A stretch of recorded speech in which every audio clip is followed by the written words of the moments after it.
Thank you everyone for coming today. It means a lot to me. I'm Matthew Grant. I'm the Liberal candidate for the riding of Calgary Confederation, which is here. The Varsity is kind of right on the north of it. I really appreciate you all being here today. I've spent a lot of time in halls like this. I've been almost a decade with different community associations in this riding, mostly in the south part of the riding, but I spent a lot of time up here because I did my law degree at the University of Calgary, where I was on student government, finished my law degree, and then became a lawyer in mergers, acquisitions, corporate finance, mostly with oil and gas companies, working with entrepreneurs every day. I've probably knocked on many of your doors because I've been out there now for almost 2 years. We've knocked on almost every door in this entire riding. And through this process, through the community, volunteering and serving, through the door knocking, working with entrepreneurs every day, I've come to learn that Calgary Confederation are searching. Given the current economic situation, in some cases they're searching for economic stability for themselves and their families. On the international stage, looking for a world that's safe, but also a world that they feel is going in a positive direction in terms of peace and human rights. Locally, on the political front, I think they're looking for leadership that will get things done, that will stop bickering, that will work with people and problem solve and find the common ground that's going to allow us to move forward as a country. I really appreciate you all being here because in this room I know there are a lot of people who are associated with all the various different campaigns, and I'd like to thank you because that means you've already expressed a significant willingness to be committed to public service and are volunteering. Finally, for those who are here from the community and from the riding, thank you for being here because it's important that we all stand on our own feet. If you wanted to learn just about the leaders, you'd watch the debates. If you wanted to just learn about the policies, you'd look at the websites. Thank you for being here to learn a little bit about us.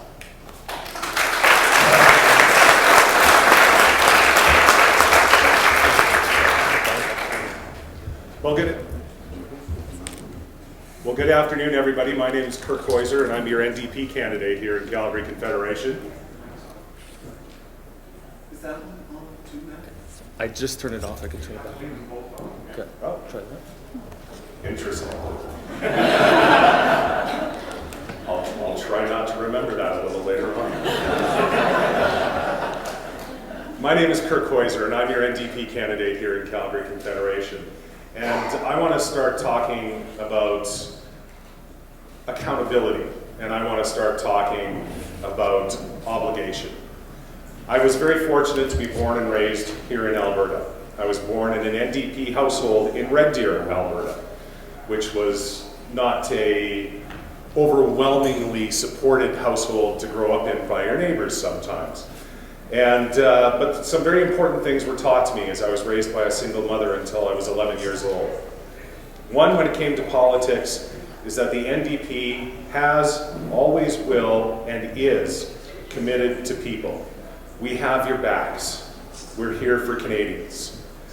The other thing that I learned from a very early age is that public service is an obligation. And that's why, when I needed to make a professional decision on what I was going to do with my life, I went into broadcasting. And for nearly 20 years here in Alberta, I've listened to the stories of everyday Calgarians, of everyday Albertans, and of everyday Canadians. And one of the most rewarding parts of that for me was I was in a position often where I could affect change by bringing the issues faced by ordinary Canadians to people in government to get their reaction to what was going on and to ask them what they were going to do about it. Not too long ago, I went back to CBC. I spent more than 10 years with CBC. And then while I was there, I found that my ability to affect change because of the culture at CBC and because of the financial realities CBC is facing right now, my ability to affect change had been diminished. It became about quantity and not quality anymore. And so that's why I jumped at the opportunity to join an energy and environmental think tank to continue to bring change, much needed change, and actual change to Canadians, Albertans, and Calgarians. Thank you.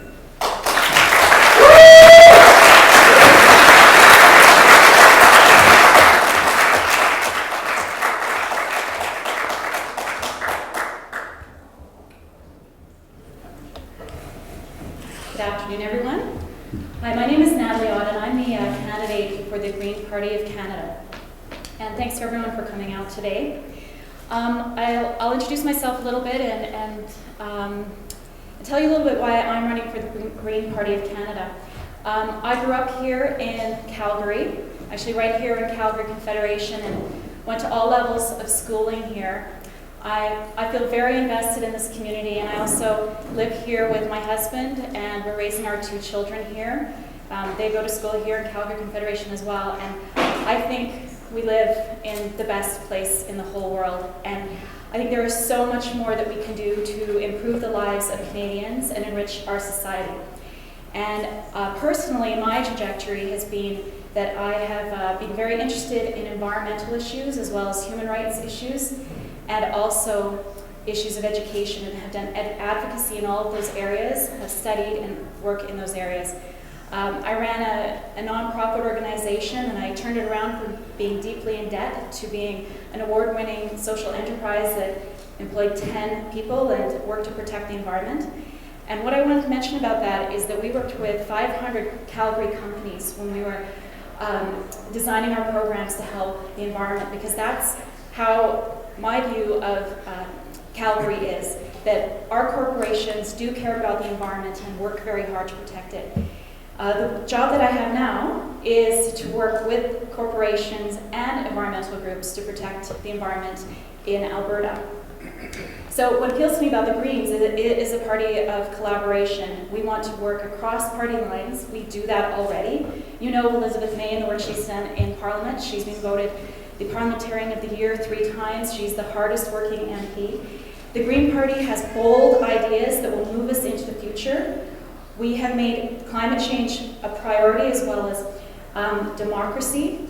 And we are very excited about the future for Canada when it comes to the clean technology revolution. We believe that Calgary can be the heart of that right here. Thank you.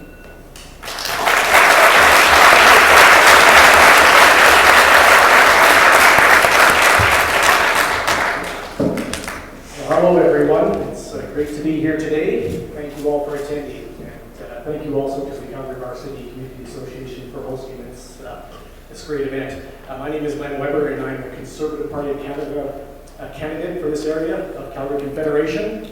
This is my area. I grew up in this area. I've lived here for all my life. I raised my family here. I went to school here. I went to SAIT. I got my electrician trade certificate there. Also the University of Calgary, where I received my Bachelor of Commerce in Finance. I'm asking for your support today on October 19th, because I know that I have the best qualifications to represent you in Ottawa. I have the experience, and I have the knowledge, and I have the proven track record in this community to represent you in Ottawa. I was a cabinet minister under the PC government. I served as the International and Intergovernmental Relations Minister, albeit for a short period of time.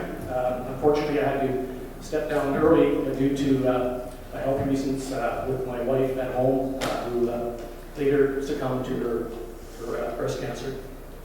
I went on from there to become the Minister of Aboriginal Relations. And I tell you, if I can encourage anybody in this room to get involved with that community, it is a wonderful, wonderful community of people who certainly changed my life during my difficult time. Their spirituality really got me through my tough time there. I also served on Treasury Board, which is a very important committee in the legislature, which deals with a lot of financial statements, which is my specialty. I will take that to Ottawa with me as well. Also, I know the public sector. I know how government works. I know how parliamentary procedures work. And I know I can take that. I will go to Ottawa with both feet planted to the ground running. Does that mean my time is up, or I got 30 seconds? I don't know. Anyway, I've got a proven track record. I was with the Calgary Homeless Foundation on the board of directors. I was with ADAC on the board of directors. I was on World Skills and the Calgary Stampede board of directors. But most importantly, I have a track record of listening to constituents of the body that I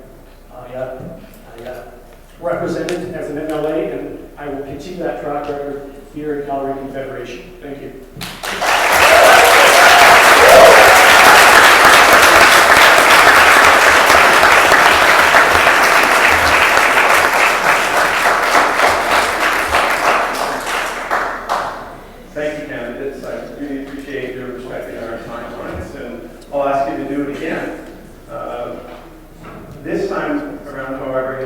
have 3 minutes to respond to each question. And to reiterate, I'll put my hand up with 10 seconds left. And if you listen closely enough, Gord's got a little alarm on his phone that'll go off when his time is up. And if I have to, I'll dance it to get your attention. Oh, I'm going over. Oh dear. Okay, so this is in reverse alphabetical order, which means we'll start with Mr. Len Webber. And the question, as Gord mentioned, each candidate has had some time to come up with an answer to. So Len's question is, how will your party address senior poverty, housing, and a national farmer care program? Great, thank you. I'm going to sit down for this so I can gather through my notes here. Can you hear me? I sit like this. Okay. All right, start the clock now. Anyway, ladies and gentlemen, the CPP, which is the Canada Pension Plan, and the OAS, which is the Old Age Security Program, provides approximately $76 billion every year in fully indexed retirement income payments to Canadians. Thanks in part to these public pensions and, of course, to the Conservative Party of Canada, the number of low-income seniors in Canada has decreased from 21.4% back in the Liberal era to approximately 5% today. This is one of the lowest rates in the world. In recent years, the Conservative government has implemented significant changes to these crucial programs to ensure that their ongoing viability, including pension income splitting for seniors, which both the Liberals and the NDP both opposed in Parliament. Moving forward, the Conservative government will continue its work to reduce poverty for seniors here in Canada. This is quite a loaded question. Now I'm on to housing now.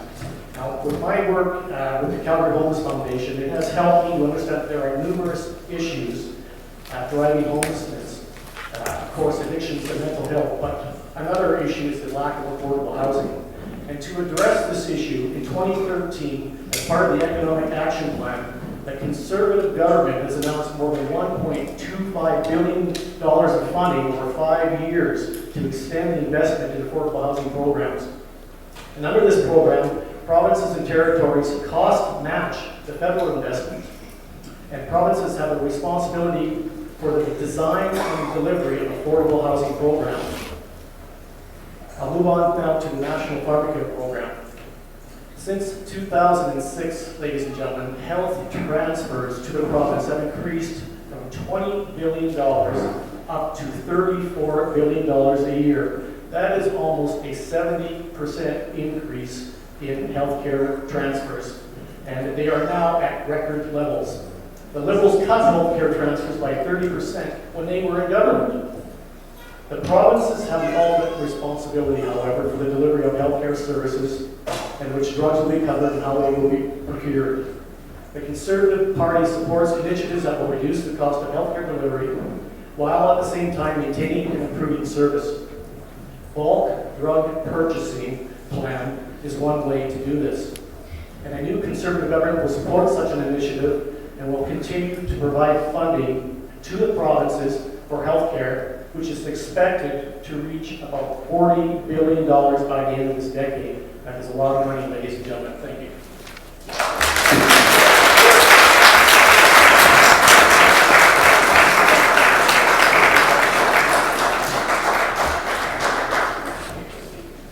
Thank you, Len.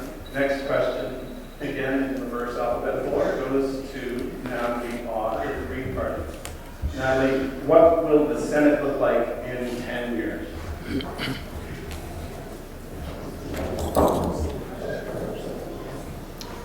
Thanks.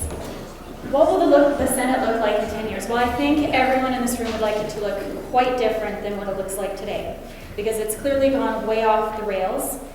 We've seen corruption here, excess, waste, and quite frankly, partisan appointments that don't make a lot of sense. So we really need to change this. And there's been a lot of discussion about Senate reform for many years. I know Albertans have been leading the charge for that for a long time and even gone so far as to elect people who we'd like to see in the Senate. So Stephen Harper committed to reforming the Senate, and it has not happened during his tenure of 9 years. And at this point now, he's refusing to appoint new Senates. And I think, for his part, that's probably a good idea given his track record.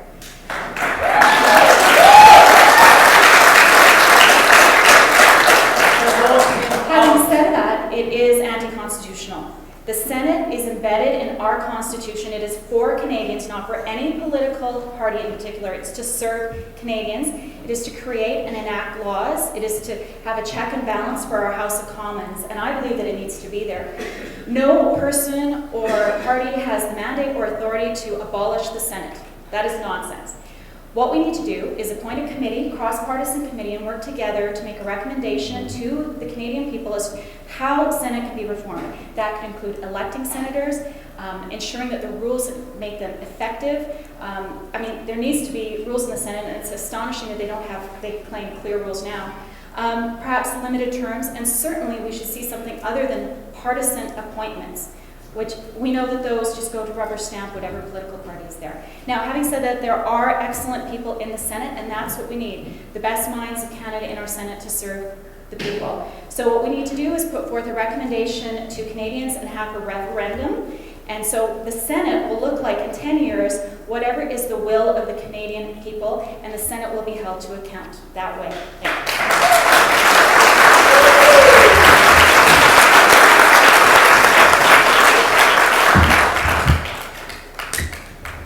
The next question will be addressed to Kirk Heuser, candidate for NDP. Kirk, what should Canada's role be in Iraq and Syria?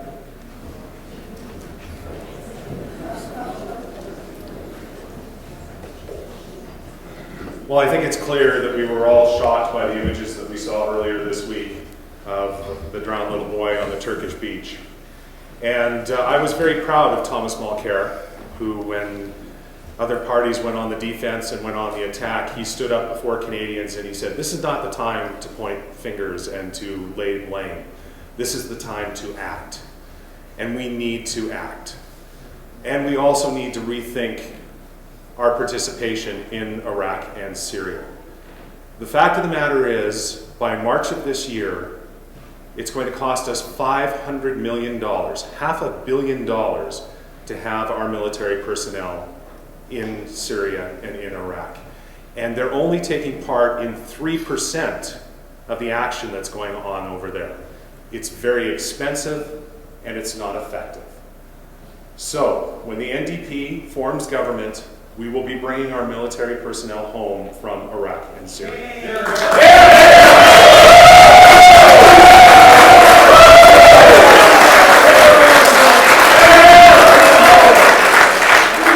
Now, there are people out there who disagree with this point of view, and I think it's great that you're expressing your point of view, and I will also mention that I'm the only candidate on stage who's committed to protecting your right to express your point of view when we repeal 351. What I'm saying is we absolutely condemn what ISIS is doing. We absolutely condemn what the Islamic State of Iraq is doing. It is horrible.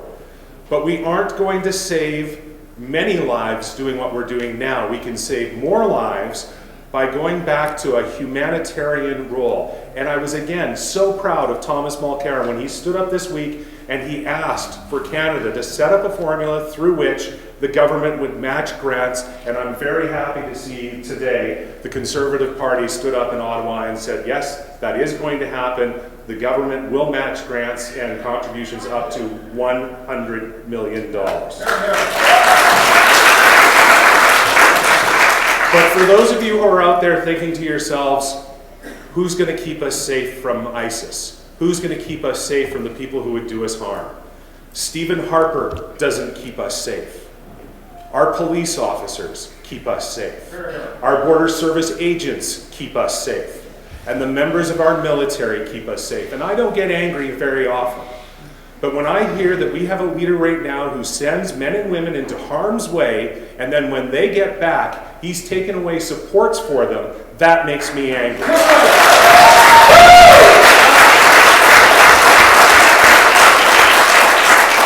We will put those supports back.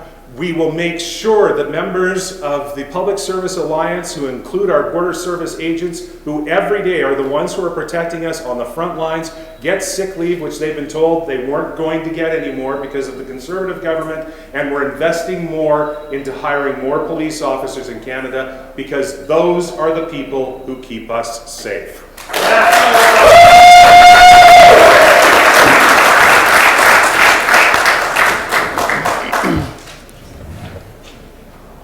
Thanks, Kirk. I was close to the J. Glad you rounded up. I tried. Lastly, Mr. Matt Grant, Liberal candidate. Matt, is Canada in a recession?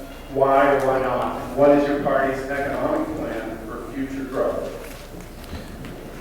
Thanks for the question. I'm actually going to start, though. We had a question about seniors, and I'd like to articulate the Liberal vision too for seniors, if I may. I want to make it clear that we're going to be talking about expanding CPP by working with the province. We're going to restore the old age supplement from 67 back to 65. And we also have a very comprehensive plan, infrastructure spending, so that we're going to have more affordable housing for seniors. So I wanted to make sure that I articulated that. My mom was a nurse. She's still a nurse working with seniors care every day, and it's an issue that's important to me. I wanted to share that with you. On the recession item, we are in recession, and I'm not going to get in a giant debate about it because the Bank of Canada says we are, but more so, I've hit 60,000 doors in this riding. I've met a lot of people that have lost jobs. Stephen Harper says that our economy is back on track, but here in Alberta, that's either out of touch or it's not true. 40,000 people in this province have lost their jobs this year. And that's mostly in the oil and gas sector, but there's a lot of people who've lost jobs in support services, any number of areas. We need to do more on that front. And we do have a plan for getting the economy back on track that's both pro-jobs and pro-growth. We're going to cut taxes on the middle class. We think that's important because it's going to create much more security in the middle class. And when we get out of this recession, we're going to have an economy that works for all Canadians. We're going to invest historically in public infrastructure. That means we're going to get the transit we need. That means we're going to get the facilities, like I said, seniors facilities, daycare facilities, facilities for recreational purposes. And we're also going to do green infrastructure, which means communities like Sunnyside and some of the ones who are experiencing things like flooding right now will have the money to address their issues. And finally, we're going to restore credibility to our environmental assessment process and rebuild relationships with key stakeholders so that we can get critical pieces of pan-Canadian infrastructure built. With our plan, we have every confidence that we can create jobs and get our economy back on track. We need to do that here in Alberta. This is not my opinion, this is what I've heard on the doors. This is what you've told me is a priority for you, and it's what I'm going to fight for as the Member of Parliament for this riding.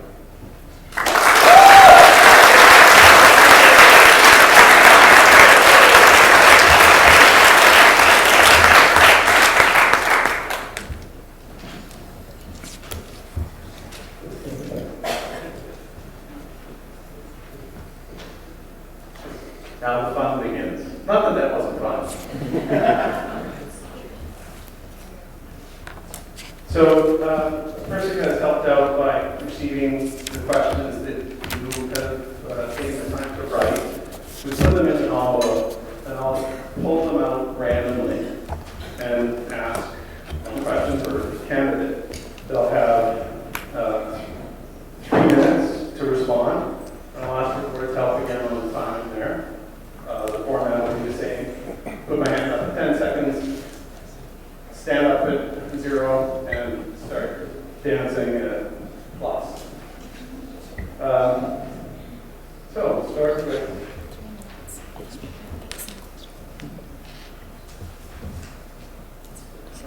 I'm going to go back to reverse alphabetical order, which means we'll start with Len Webber. And this is a great general question.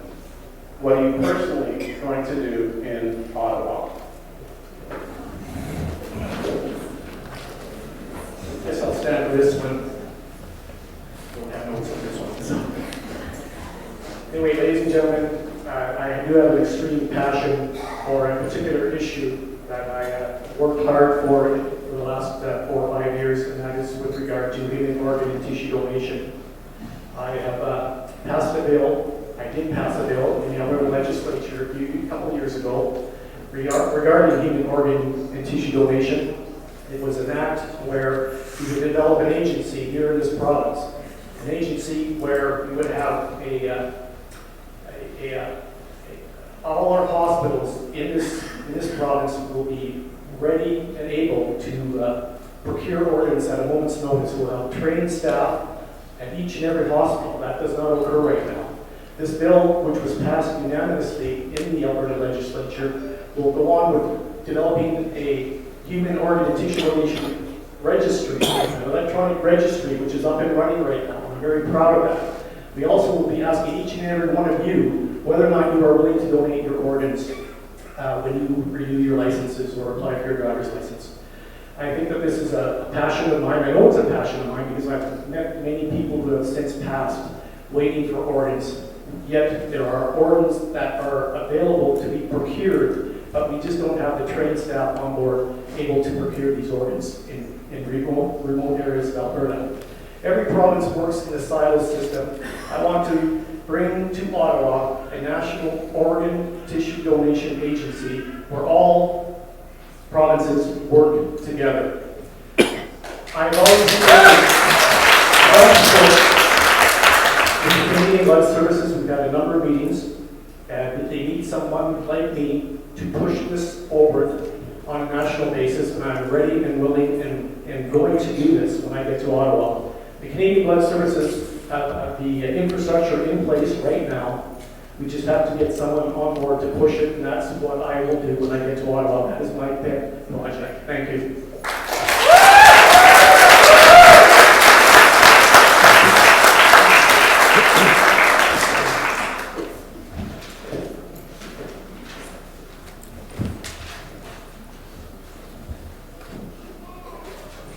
Kirk Heuser, pardon me.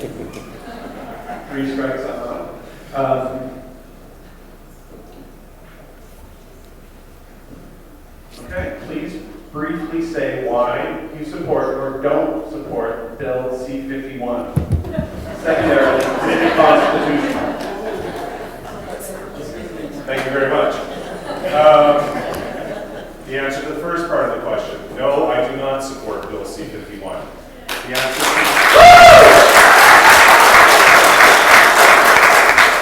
The answer to the last part of the question, am I an expert on constitutional affairs? No, but there are plenty of experts who for the last few months and before this was even passed were telling the government it is unconstitutional. You do not protect Canadians by taking away the rights and freedoms of all Canadians.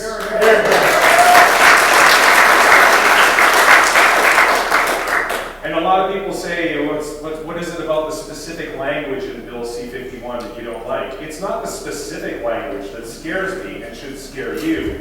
It's the ambiguous language in it. There are all kinds of fuzzy words and all kinds of indeterminate descriptors that give all kinds of power to the Conservative government to take on groups who may simply disagree with their political point of view. And it's been a lot of fun on the doors because occasionally, not very often believe it or not, I run into a staunch conservative who looks at me and says, Bill C-51 is good for this country. And I look at them and I say, if the NDP was in power, would Bill C-51 be good for the country? And the response is usually, oh. When you cast something, legislation like this, you're casting a huge net. And when you cast a huge net, the little fish get through. And we know that the people who are intent on doing us harm, they work as lone wolves, they work in small cells. They're going to get through the net. It is not going to be effective. It doesn't address any of the recommendations that were made to enhance security in this country. It's merely a tool that government can use to say to Aboriginal groups who are trying to protect their lands from development, you're an economic terrorist. They can say to groups like Right to Die, you no longer get to be a charity because we don't agree with your opinion. It has to be repealed, and with an NDP government, it will be repealed.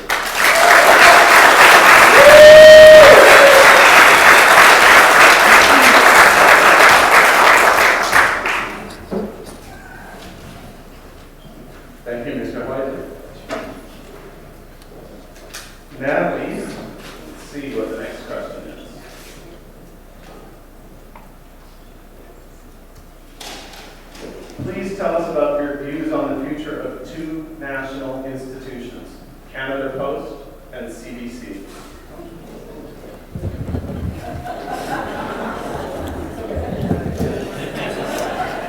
I'm just a stickler for rules and clarity. Are we going in reverse alphabetical order? Oh, Okay. yes. Okay. Thank you.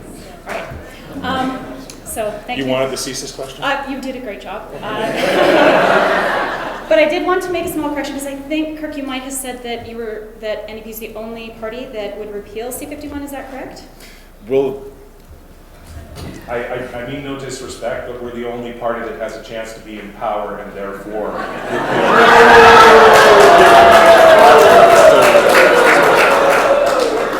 But the statement was you were the only party that would repeal it were they to be in power, which is subjunctive. And were we to be in power, absolutely the Green Party would. So just to put a finer note on that correction, we do have an MP we actually have two MPs in Parliament, and it was the first day after C-51 was announced that the Green Party opposed it absolutely, and it did take 17 days for the NDP to do that. So I just want to be really clear if we're going to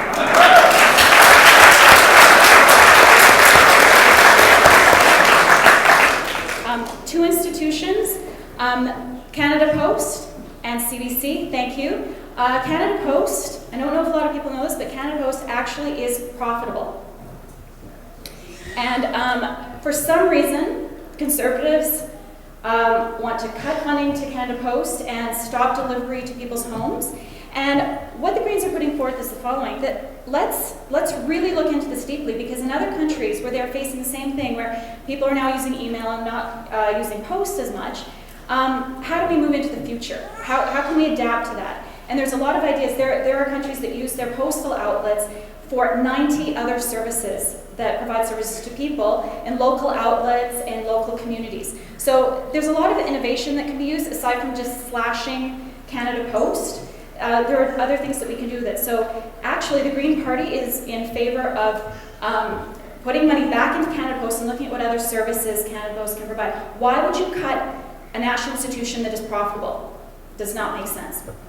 As for the CBC, that is absolutely critical to Canadian culture and our society, and we would absolutely put money back into CBC to the tune of $400 million the first year, and then subsequently $300 million.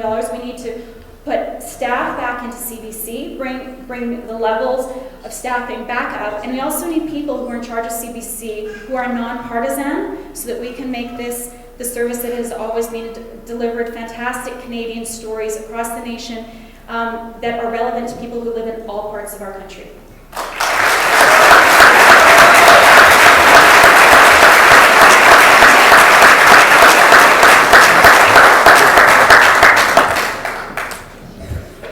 This isn't about me. I have a degree in English literature, and I can't remember reverse alphabetical order. Who on this? Is it just me? Okay.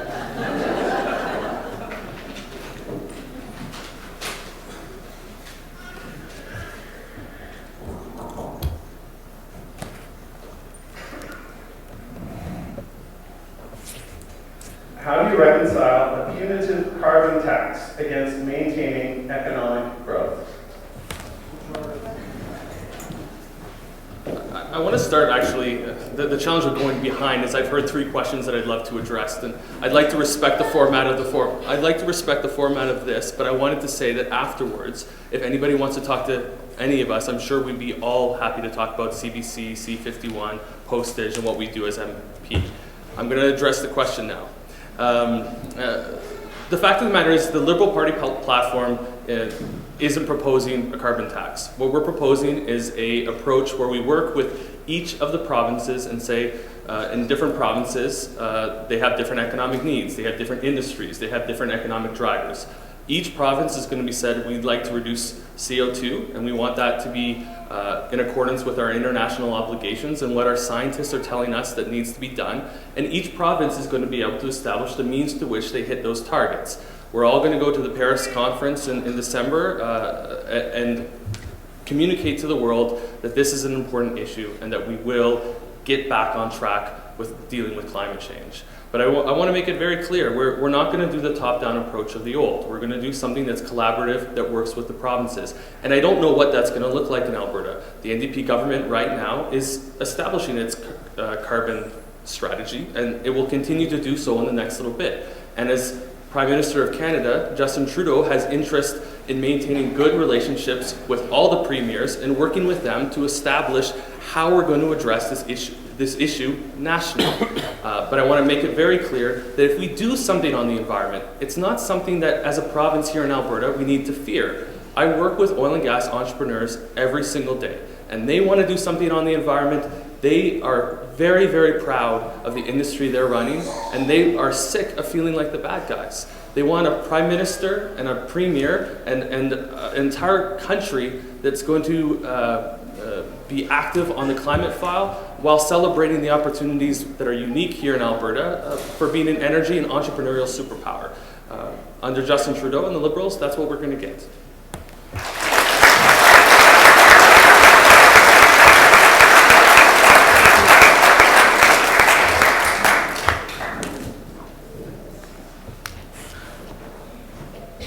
Okay, I'm going to turn it around and start on the right side of my right or left. Just add a random element to it. It was pretty random before. So, Natalie, excuse me while I familiarize myself with the question.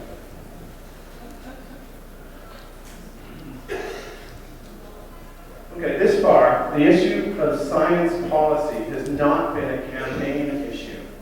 What is your opinion concerning science policy?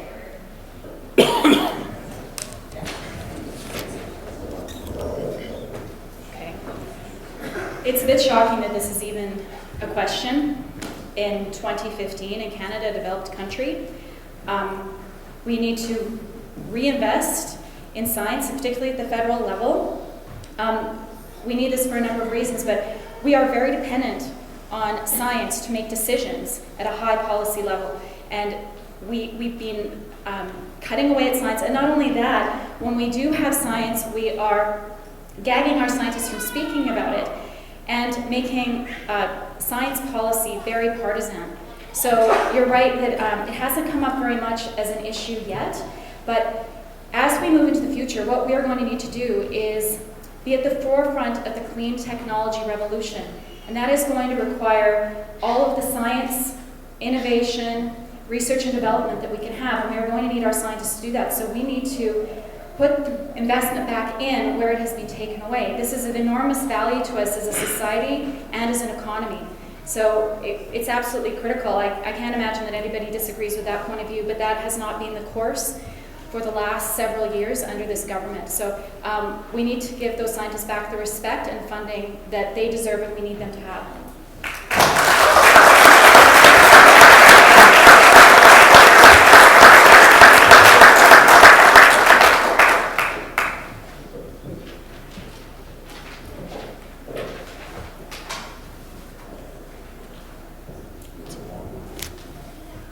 Matt Grant, this is a long one.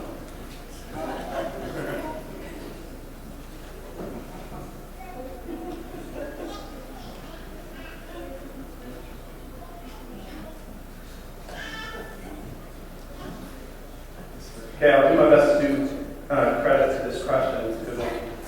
Recently, the women's issue debate was canceled due to lack of participation from party leaders.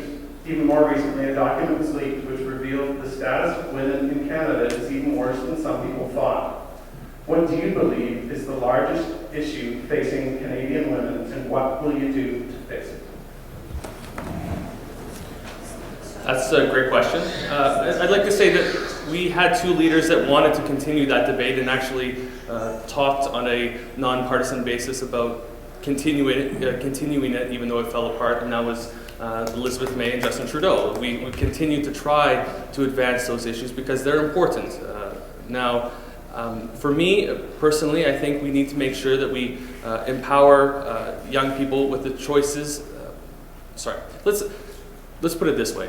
if a young person wants to work, whether they're a man or a woman, they should be able to pursue their career. And right now, there's a lot of institutional barriers to doing that. The big one right now is we need to make sure that we provide a plan for creating facilities for childcare, and I know the NDP is going to talk about that, but both parties, the NDP and the Liberals, have historically talked about creating childcare spaces and making sure that professional people can work. My concern about the NDP plan right now, though, is it won't be in place until 2023. 2023 is a long time for a lot of women to wait. That and the other issue is that 40% of the cost has to be passed on to the provinces, and they have to decide whether or not they're going to take the costs. In 2006, the Liberals had a childcare plan in place. We almost had it, and the government fell. Whether that was right or wrong, one of the unfortunate things that happened is we lost childcare at that state. I'm going to fight as a young person that has a lot of people that are having babies in their lives. Some of them are here right now. As a young person that would like to start a family myself, to ensure that over the next little bit, we create the financial conditions nationally that are in a mess right now to make sure that we can push towards daycare spaces, create more spaces for young people and young families to access.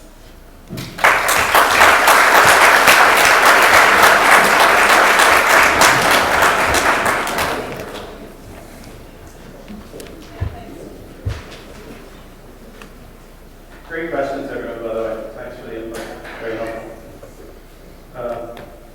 Kirk?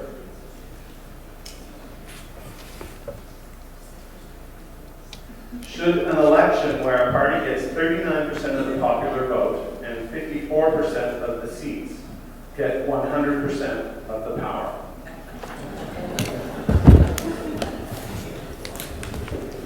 No.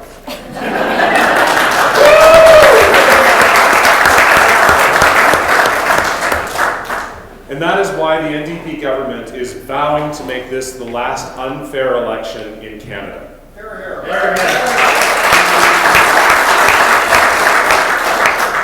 We are going to move to a mixed proportional representation system through which, yes, there will still be geographical seats like we're contesting today, but also there will be given consideration to the overall vote totals, the percentage of the totals, to round out the number of seats that would be in the House of Commons. And what that means is, you might have a few what they call overhang seats. Somebody gets, if you're only supposed to get 3 based on the proportional representation, but you actually won 5 based on, it's a very complex thing, and I'm just realizing I'm not describing it right. But basically what we're saying is we are committed to moving to a mixed proportional system, even though that may do harm to the number of seats that the NDP wins and the number of seats that the NDP holds. And again, I've used the word how proud I am to be a part of this party, and this is one of the reasons why. For me, this isn't about my individual status, it isn't about being an MP. It's about making changes that are right for Canada and ensuring that more and more Canadians are fairly represented. And if I need to put my seat on the line to bring in a mixed proportional system, that's what I'm prepared to do. Now, I believe I still have some time left, and there's going to be some things that I just need to address.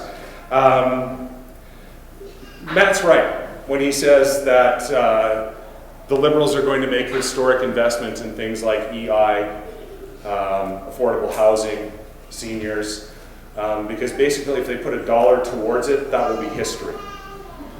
They're the ones who taught the CPs how to actually raid those funds in a way of trying to balance budgets.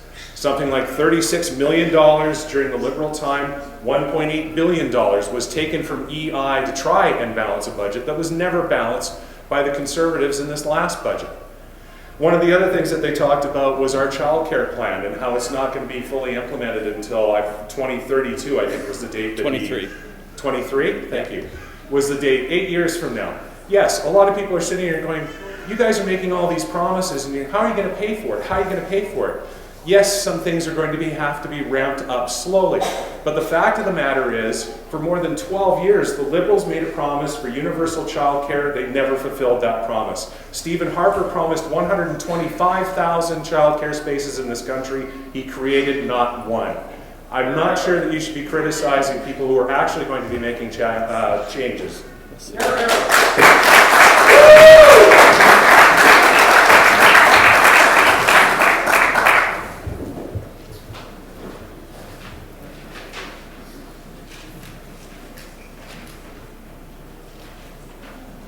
I wanted to see how many questions are left. I think we'll have time for one more round. But this next question is for Len.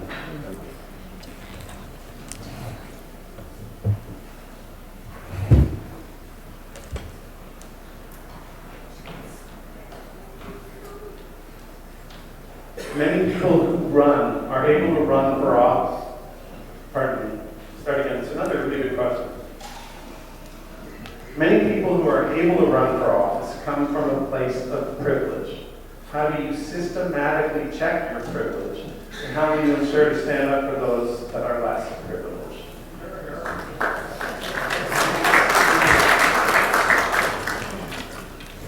Yes, that is a good question. I can assure you that growing up as a child in Brentwood, I had a wonderful family. My father was a single income earner. My mother stayed at home. We didn't have a lot of extra cash to do extracurricular activities. I certainly wasn't raised with a silver spoon. We worked hard all our lives. I've worked hard all my life, so I know that I can represent the underprivileged in Ottawa. I raised my family in Brentwood as a single income earner while my wife was at home with our children. And I got the knowledge with respect to raising children, the trials and tribulations with respect to their emotions, with respect to their having to come up with tuition payments, for example.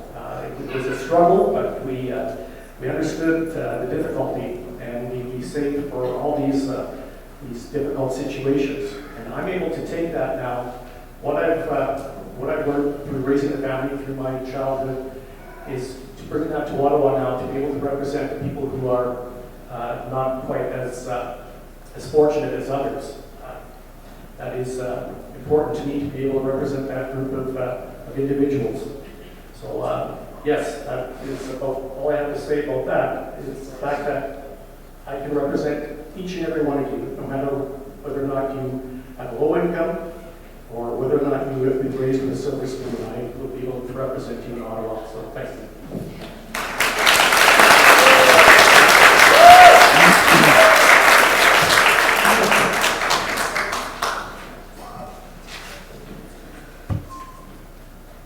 Now what? How are we going to choose? Let's just go with alphabetical order again. And I need my guide, if I forget. So alphabetically, it would be Matt Grant first.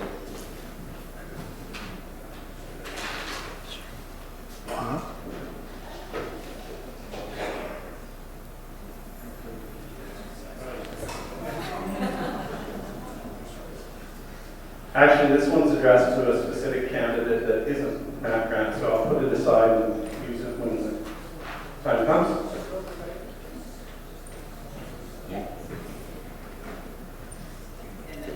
So Matt, small and medium-sized businesses drive the Canadian economy. How will your party support small business? I'm really happy I got that question. It provides an opportunity to do some clarity. I saw a rather angry tweet from a counterpart up here about Justin Trudeau's comments about small business, and I'd like to take this opportunity right now to make a clarification. It's an important one, and it's a very basic one. But there's a difference between small businesses that might sell hot dogs or stationery or do party planning, the small businesses that we frequent every single day. And then there's another legal entity, a small corporation, a trust that is created from time to time for the primary purpose of income splitting. There are research reports that show that from time to time, those entities are created. Anybody who's a lawyer here or a doctor here is well aware of that tax planning mechanism. And there's been accusations saying that Justin Trudeau doesn't support small businesses because he decided to be serious about the fact that those entities exist. If we're serious about fairness, and we are serious about fairness, if we're serious about cutting taxes for middle-class Canadians so that they have more money in their pocket and so that their day-to-day lives are easy, we have to look at things like the Income Tax Act, and we have to put down our talking points and the constant anger and bickering that's now beginning to happen amongst Liberals and NDP. It's silly and it's counterproductive. We do support... We support small businesses. We support the same small business cut that's on the table right now that all the parties support. And the fact of the matter is, we want to, though, look seriously and with some intelligence about how our Income Tax Act is done and have a debate, have a conversation that's serious and not filled with talking points and anger.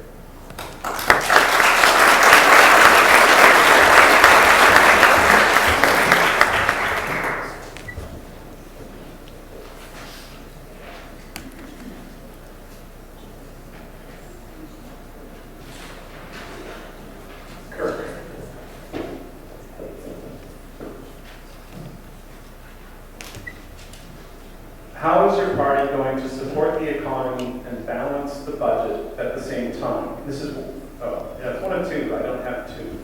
Sorry, I'll ask the question again. How is your party going to support the economy and balance the budget at the same time?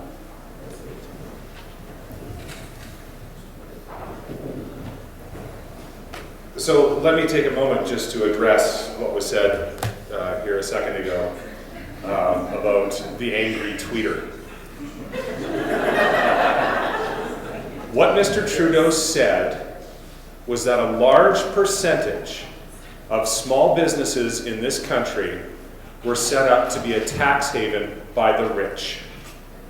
For somebody who wants to be the leader of this country, bandying about language like a large percentage without backing it up with a fact is highly irresponsible. But he didn't use the fact. And I'm not naive enough to stand up here, even though it was very nice of you to talk down to all of us that aren't lawyers or doctors. I am not naive enough to stand up here. I am not naive enough, and once again, I will say, I am the only one committed to your right to boo. It is not a statement of fact to say a large percentage. What is a large percentage? How many people are involved in a large percentage? Let's go back to the percentage that Mr. Webber used earlier today about that only 5% of seniors are being in poverty now. That's 200,000 people. That's 200,000 people. So all I was asking for was a little more accountability, a little more responsibility, instead of smearing hundreds of thousands of hardworking people. Balancing the budget while doing some of the programs we're talking about. We can strive to balance the budget. We need to strive to balance the budget. We spend $29 billion every year in this country servicing our debt. So, I'm running out of time. How do we do it? We do it with things like the child care program that we're proposing, that a number of economic think tanks across Canada and the Toronto-Dominion Bank has said for every dollar that we put into that program, the overall economy sees back $1.50 to $3. That's more people being able to go back to work. That's people getting off of social assistance. Not to mention the $4 billion that businesses save because of the work-life conflict created by a lack of childcare. We are going to raise corporate taxes. We are going to eliminate income splitting, not for seniors and for pensioners, but we are going to eliminate income splitting. That saves us money. When we invest in infrastructure, our program will lead to $2 billion back into the economy every year and tens of thousands of jobs. Our investment plan for transit is another $2 billion back in, not our 1.3 that we're going to spend, $2 billion in benefits. The plans that we're putting forward generate revenue. And that's how we're going to, once again, have a government that cares, takes care of its social responsibilities, and maintains balanced budgets.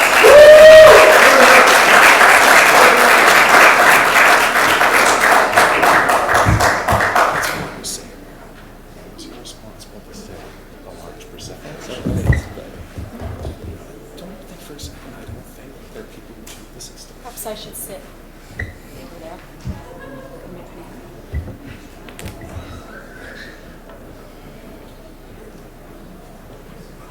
Natalie, Yes, hello.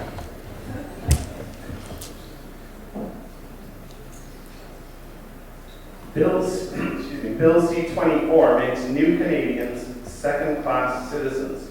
Will you repeal it, and why? Yeah, thanks for bringing that up. Absolutely. Canadians should be Canadians. They should be completely welcomed into our society and enjoy the full benefits that Canadians do. And there's several reasons for that. Many of you will have heard that some refugees, what happened with refugees was that people were opposed to refugees having access to health care the way that Canadians are. I mean, that is shocking to me. There may be people in the room who support that point of view, but when you bring someone to the country, we have 300,000 immigrants come into our country every year. Possibly, we're hoping for more refugees, but a small percentage of refugees. Those people are fleeing war-torn areas and looking for a safe life. And what I want to say about that is these people are educated people that come from societies that were functioning sometimes up to just a few years ago. They want to come and contribute to society. So when they come, they want to be able to work. To have refugees have to pay back $10,000 because that's their transportation costs to get into the country, or to not give them or their children access to health care. I mean, it just seems inhumane, and it impedes them from becoming contributing Canadians. I mean, it just does not make a lot of sense. So yes, absolutely repeal that. Once you're Canadian, you need to be fully embraced in Canadian society so that you're able to contribute to the level of anybody else.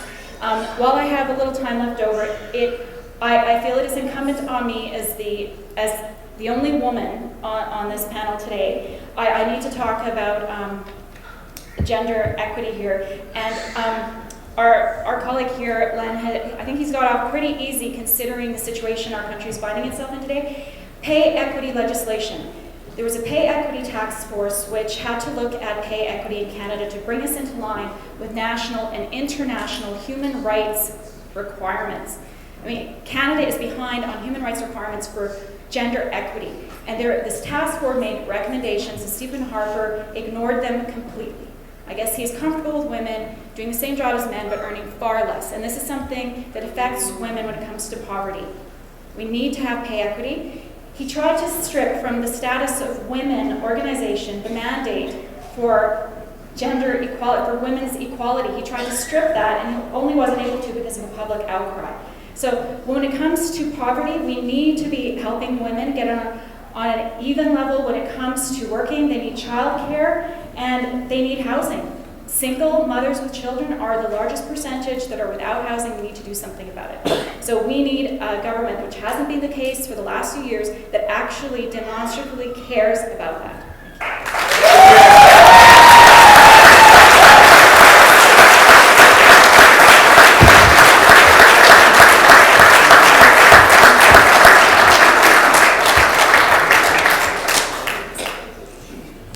There was a question that I pulled from Grant that was addressed to Len Webber. I'll find it.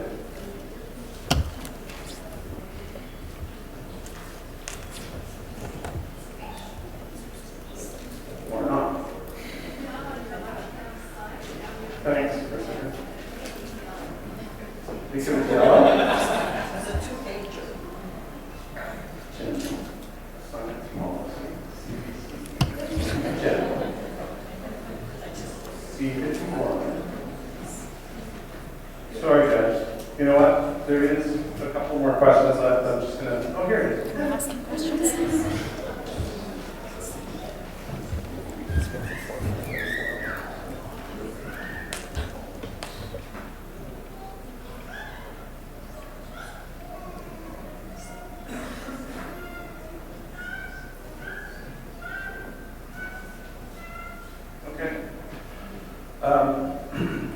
Harper leveraged Canada's financial future on tar sands oil in his bid to make Canada an energy.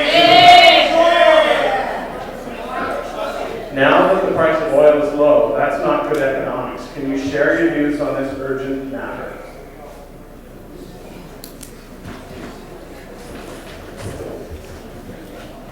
First of all, Thanks, yeah, I'll clarify. I originally pulled this question, it's addressed to Len Webber, but when I pulled it, it was Matt's turn to respond. I put it aside to give Len the opportunity to answer it. Stephen Harper leveraged Canada's financial future on tar sands oil in his bid to make Canada an energy superpower. Now that the price of oil is low, that's not good economics. Can you share your views on this urgent matter? thank you. First of all, ladies and gentlemen, we don't refer to it as tar sands. There are oil sands.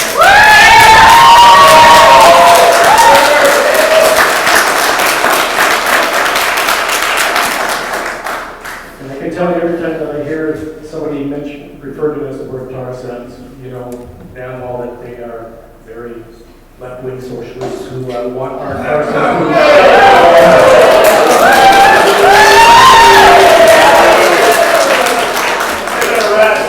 The oil sands are our economic future. Without our oil sands in this country, we'd be done. I'm sorry. We rely on our oil. And in order for us to be able to migrate over to other sustainable energy sources, it's going to take time. So we need to continue to support our oil sands. Continue to support companies who operate in our oil sands. Our opposition here want to tax. They want to tax our companies. They want to end our oil sands, which I think is a complete disgrace.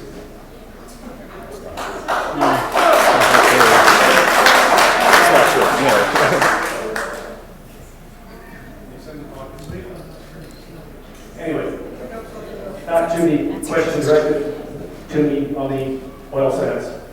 I've been up to the oil sands numerous times, and I've met with many companies up there. Also, I met with the Aboriginal population up there as well. They understand that there are concerns up there with regard to environmental concerns and such. But I know that every corporation that is working up in our oil sands right now are concerned about our environment. They have children, just like I do. I have children that I'm concerned about. I don't want them breathing pollutants, just like you don't want your children breathing pollutants. They are responsible contributors to our society, and we have to support them.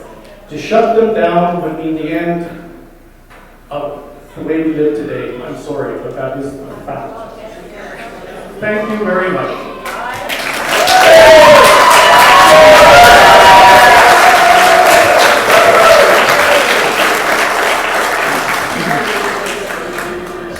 Guys, 3:15 is the end of the show. We don't have enough time to, in fairness, ask a question of each candidate and give them enough time to respond. So we'll wrap it up here. However, I'd like to pass the microphone over to Gord because he has a few words for you. I just want to let you know that these are four amazing people because while I was here,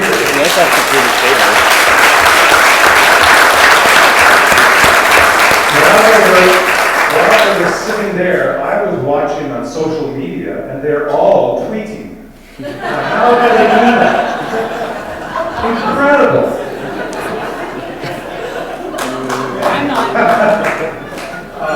Even taking pictures of themselves from so it is the end of the formal part of the day, but we are going to be here until 4 o'clock. The candidates and you are welcome to discuss whatever you want to discuss. There's coffee, fresh coffee, and cookies over there, unless the cookies are gone. Thank you once again for coming. Enjoy the rest of your day.